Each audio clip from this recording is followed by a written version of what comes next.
अस्सलाम वालेकुम दोस्तों, मैं हूं मुश्ताक खटक। आप देख रहे हैं पिंजरे मुश्ताक बर्ड्स अकेडमी। आप लोगों को पिंजरे की डायरेक्शन का भी बता दिया, पिंजरे या शेड के मटेरियल का भी बता दिया, उसके बाद परिंदे की खरीदारी का भी बता दिया, फिर ये भी बता दिया कि ब्रीडिंग के लिए आपको नेस्ट बॉक्स देना बेहतर है या मटकी या ये पॉट जो होता है। इसके बाद फिर बात ये आती है कि हमने बॉक्स दिया या मटकी दी, वो आपका डिसीजन है आपके शेयर के हिसाब से। लेकिन बात अब ये आएगी कि उसमें नेस्टिंग मटेरियल क्या दें, यानी कि जो बॉक्स है जिसमें उसने अंडे देने हैं, ये जो मटकी है उसमें अंडे देने हैं, उसमें नेस्टिंग मटेरियल क्या दें। इसमें कुछ गलत फहमियाँ पाई जाती हैं, गलतियाँ हैं, तो अपने तजुर्बे से आपको आज मैं बताऊँगा कि कौन सी चीज़ बेहतर है और क्या देना चाहिए। देखें, आपको जब मैं कराची में था तो कराची में एक वर्ड यूज़ होता है जिसको कहते हैं गधा घास। गधा घास से मुराद ये नहीं होती कि वो गधे ने पैदा की होती, गधा घास से मुराद ये होती है कि गधा उसे शौक से खाता है। तो जो गधा गाड़ी चलाते हैं वो अपने गधे की खुराक के लिए जो घास इस्तेमाल करते हैं उसे हम वहाँ पर गधा घास कहते हैं, और वो गधा घास वहाँ पर बिकती है। अब मुझे ठीक तरीके से याद नहीं है, पता नहीं 25 रुपये किलो थी, 30 रुपये किलो थी, भूल चुका हूँ क्योंकि मुझे आए हुए यहाँ पे 7 साल हो गए। अब जब मैं यहाँ आया तो मैंने यहाँ पर गधा घास ढूंढना शुरू करी, तो मैं यहाँ पर हर उस जगह पे गया जहाँ पे चारे बिकते हैं, यानी वो जो चोकर हो गया, पता नहीं कुत्तर हो गया, पट्ठे हो गए, इस तरह की जो चीज़ें होती है वहाँ सब गया। मैंने कहा भाई गधा घास है, तो वो हंस के पूछने लगे एक ही होता है, जाहिर है इन्हें नहीं पता है क्या होता है। तो फिर क्या हुआ कि जब मैं यहाँ प्लाट जो थे, जहाँ मैं सोसाइटी में रहता हूँ, यहाँ पर खाली प्लाट है, खाली प्लाट पर मुझे घास वगैरह दिखी। जब मुझे घास वगैरह दिखी तो मैंने गौर किया, मैंने कहा यार ये घास तो यही है जिसको हम गधा घास कहते हैं। अच्छा, मैं जो है ना नीचे आ गया, मैंने कहा मैं आपको ना बोरे भी दिखा दूं कि मैंने कितना नेस्टिंग मटेरियल जमा किया हुआ है, और गधा घास आप देख भी लें, ये देखें, ये होती है गधा घास। अब आप इसको जज करें अच्छी तरीके से, ठीक है। ये देखें, ये एक बोरा है और 2 बोरे ये पड़े हुए।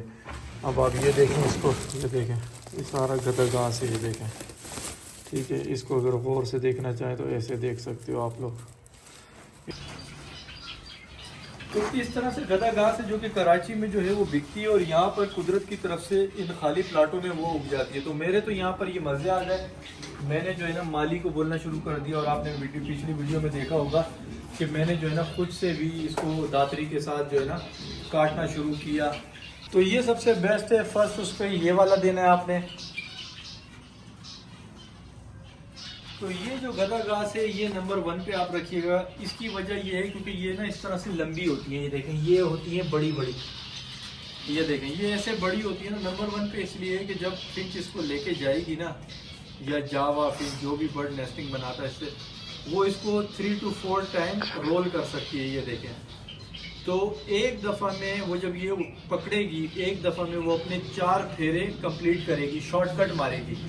इसकी निस्बत अगर आप छोटी छोटी चीज़ें देंगे तो परिंदे को उसको उठाने के लिए 4 टाइम तकरीबन आना पड़ेगा, और इसे उठाने के लिए वो 1 टाइम यहाँ से पकड़ेगी किनारे से और ले जाएगी, और जब रोल करेगी तो नेस्ट जल्दी बना देगी, और ये कॉस्टली भी नहीं पड़ती, फ्री ऑफ कॉस्ट है। अगर जिसके पास ये अवेलेबल नहीं है तो फिर थोड़ा सा पैसा खर्च करना पड़ेगा उस भाई को जहाँ पर उसे ये चीज़ मिली नहीं रही। दूसरा जो पैसे खर्च वाला है वो है नारियल की छाल। नारियल किसको कहते हैं? कोकोनट को, खोपरा जिसको कहते हैं। आपने पाकिस्तान में हर जगह सदर के बाज़ार हैं, सदर के बाज़ारों में अगर आपने देखा होगा तो रेडी वाले होते हैं, उनके पास जो है ना गोल सा ब्राउन कलर का ऐसे खोल जैसा होता है कवर, उसको तोड़ते हैं, अंदर से वाइट और उसका पानी निकलता है। तो वो जो खोल निकलता है वो बाल छिलने के बाद निकलता है। तो बाल ऐसे छिल के उसने रेडी के नीचे रखे होते हैं, लेकिन वो इकट्ठे होते हैं, जैसे खरबूजे की फाँक हम एक चांद की तरह काटते हैं, उसी तरह इकट्ठे जुड़ के पड़े होते हैं। लेकिन इसे मशीनरी के थ्रू जो है ना निकाला जाता है।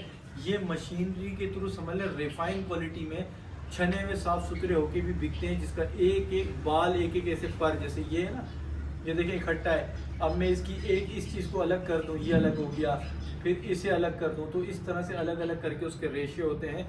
वो मशीनरी काम होता है गालिबन बाहर मुल्क, थाईलैंड या कहीं इधर से आता है किसके पास है? फॉल सीलिंग करने वालों के पास। जो ये जो हम छतें बनाते हैं ना फॉल सीलिंग की, उनके पास जाएं, जो फॉल सीलिंग का काम करते हैं उनके पास ये पूरे के पूरे इतने लच्छे पड़े होते हैं, वो किलो के हिसाब से इसको बेचते हैं, ज़्यादा महंगा भी नहीं होता होगा।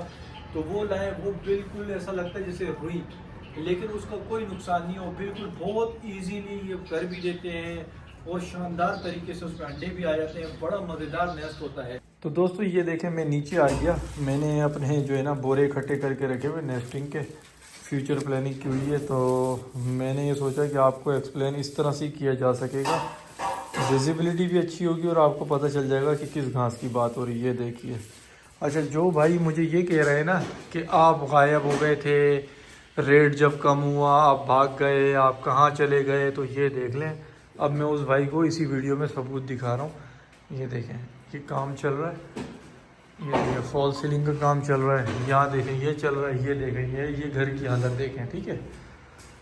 ये अब वो जो फॉल सीलिंग में मैं आपको कह रहा था ना, देखें अब अल्लाह की करनी ऐसी है कि मैं नीचे उतरा हूँ ना, ये देखें ये होते हैं नारियल के छाल, वो ये देखें, ये इस तरह से रेज़ा रेज़ा होता है।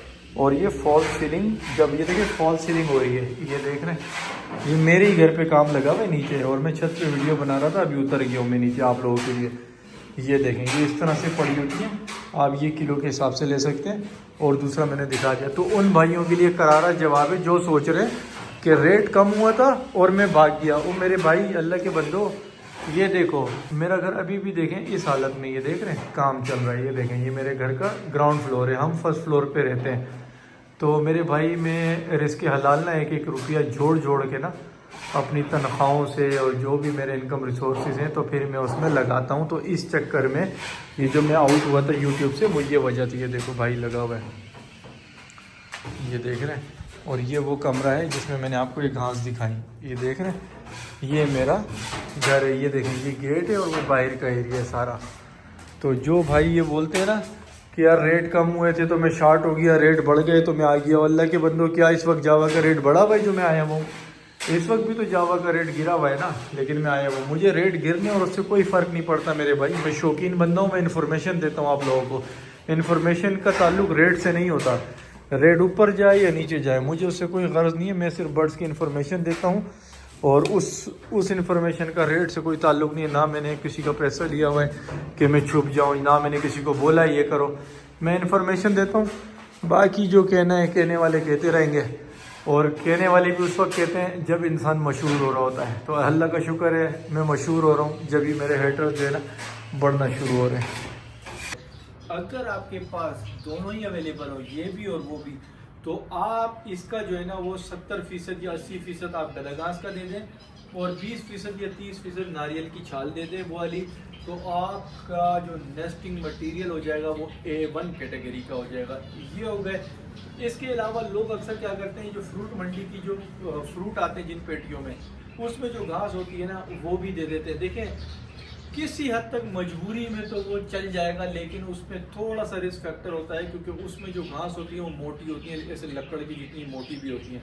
तो जब वो मोटी मोटी घास अब आपस में पिरोते हैं ना ये, तो उसमें स्पेस बन जाता है, खड्डा बन जाता है। क्योंकि जाहिर ये पतली पतली है, इनमें खड्डा नहीं बनता। लेकिन जब मोटी मोटी देखें ऐसे अगर मैं करूँ अपनी उंगलियों को, तो ये देखें स्पेस बन गया, देखें स्पेस बन गया। इस तरह स्पेस बन जाते हैं जिसमें वो अंडा जो है ना वो अंदर जाके फंस जाता है, उसको सेक नहीं लग पाती। तो इसलिए वो ब्रीडिंग का रिजल्ट अच्छा नहीं आता। कोई भी घास देते हुए इस चीज़ का ख्याल करना होता है कि वो घास इस नौइयत की हो कि उसके पीछे, उस घास के पीछे कीड़े ना आते हों। कुछ घास लकड़ियाँ ऐसी हैं कि आपको पता है कि उनके पीछे कीड़े आ जाते हैं या उसमें पैदा हो जाते हैं। तो इस तरह की चीज़ नहीं हो। घास ऐसी ना हो जिसमें कांटे निकले हों, वरना वो कांटे कटेंगे, चुभेंगे उनको। कुछ लोग, जैसे माजी में मैंने भी गलतियाँ करी, रुई नहीं होता कॉटन, ये जो हमें चोट लग जाती है जो रुई होती है, कुछ लोग सोचते हैं ये बड़ी बेहतरीन चीज़ है और वो दे देते हैं। कतन तौर पर ये नहीं देने। कतन तौर पर आपका बर्ड चाहे सस्ता हो या लाखों का हो, बर्बाद हो जाएगा, लंगड़ा हो जाएगा, फंदे लग जाएंगे, मर जाएगा वो। क्योंकि रुई जो होती है उसमें जब ये बीटे शीटे करते हैं तो वो जकड़ जाती है, एक धागे की शक्ल की हो जाती है, जैसे रेशमी डोर बन जाती है। और वो उसके पंजों पे, नाखून पे, ये पिंडली पे, थाइस पे, पर पे, गर्दन पे, कहीं पर भी लटक सकती है और परिंदा अंदर ही मरा हुआ होगा। या जब वो जम मार के बाहर जाता है परिंदा, तो वो उसमें फंस जाता है और लटक जाता है और वहीं पे फड़फड़ा के तो टांग ज़ाया कर देता है, खून निकल आता है, पार करता है। वो नहीं देना। पॉलिस्टर जो होता है, जो हमारी रज़ाइयों वगैरह में होता है, वो भी नहीं देना। लोग वो भी देते हैं क्योंकि पॉलिस्टर भी यही काम करता है। पॉलिस्टर कॉटन से, रुई से ज़्यादा ख़तरनाक काम करता है। तो इससे भी आपने अवॉइड करना है। आपको नेस्टिंग मटेरियल में जो देने हैं वो यही चीज़ें देनी है जो मैंने आपको बताई। इस तरह की घास जिसमें कीड़ा ना आता हो, जो मैंने आपको दिखाई, जिसको गदा घास कहते हैं, पंजाब में प्लाटों में लगी होती है। नारियल की छाल जो है वो आप दे सकते हैं। ये दो तो मैंने आपको बता दी। इसके बाद तीसरी चीज़ भी मैं आपको दिखाता हूँ, मेरे पास पड़ी है यहाँ पे।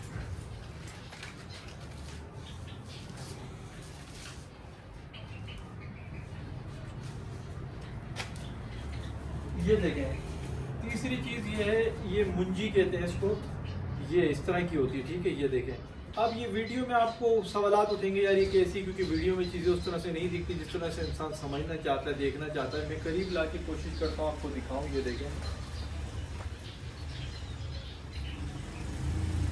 अब ये जो मुंजी है ना, ये मैं आपको आसान लफ्ज़ों में समझा दूँ कि ये मुंजी वो चीज़ है जिसके यूँ इकट्ठा करके ना, ये इकट्ठा करके वो जो हमारी चरपाइयाँ नहीं, हमारे आबा अजदाद दादा परदादा जिन चरपाइयों पे सोया करते थे, जो गांव में अभी भी चलती हैं, ये वो चरपाइयाँ जिससे पिरोई जाती है ना, ये वो है। और उसको अलग अलग करके ये लोग बेचते हैं मार्केट में। ये तीसरे नंबर पे मैंने इसलिए रखी है क्योंकि ये ज़्यादातर ना इतनी पतली होती है, इतनी पतली। ये देखें, इतनी इतनी पतली पतली होती है, आपको दिख भी नहीं रहा शायद। अब इस पतली को वो ले जाता है ना परिंदा, वो जितना भी पिरोए तो वो जगह नहीं घेरती। वो उसके लिए यानी कि गदा घास के अगर उसको 50 पीस उठाने होंगे मिसाल के तौर पे, तो इसके उसे 150 पीस उठाने पड़ेंगे। एफर्ट ज़्यादा लग जाती है, परिंदा सिर्फ इसी काम में लगा रहता है। तो ये है, लेकिन ना होने से होना बेहतर है। तो ये 3 जो नेस्टिंग मटेरियल हैं ये टॉप क्वालिटी के हैं, टॉप क्लास के हैं, हाईली रिकमेंडेड हैं नेस्टिंग के लिए। तो आपने ये प्रोवाइड करने हैं अपने बर्ड्स को। इसके अलावा किसी की कुछ भी नहीं सुननी। अगर कोई कहता है कि यार फलानी चीज़ दे दे, तो आपको जहन में सिर्फ ये रखना है कि जब मेरे पास ये चीज़ है तो मैं क्यों मस्ती करूं, क्यों जाऊं दूसरे ऑप्शन की तरफ। यानी मस्ती है ना, एक चीज़ अवेलेबल है लेकिन आपने कोई नया तजुर्बा करना है, तो आप नया तजुर्बा करेंगे, मायूस हो जाएंगे, बर्ड्स की हेल्थ भी ख़राब होगी, आपका टाइम भी ज़ाया होगा, शौक भी ख़राब होगा। तो ये थी अब नेस्टिंग मटेरियल से रिलेटेड। आप ये चीज़ देंगे तो आपका परिंदा यूँ समझ लें अब अपनी एज में आने के बाद इसे उठाएगा, नेस्ट बॉक्स या पोर्ट जो भी रहेगा उसमें जाएगा और इसको पिरोएगा और फिर अंडे बच्चे दे के आपको खुश कर देगा और आप मुझे दुआओं में याद रखेंगे। अपना ख्याल रखिएगा, चैनल सब्सक्राइब कर दें। नए टॉपिक पे नई वीडियो के साथ मिलेगा आपका भाई। अल्लाह हाफिज़।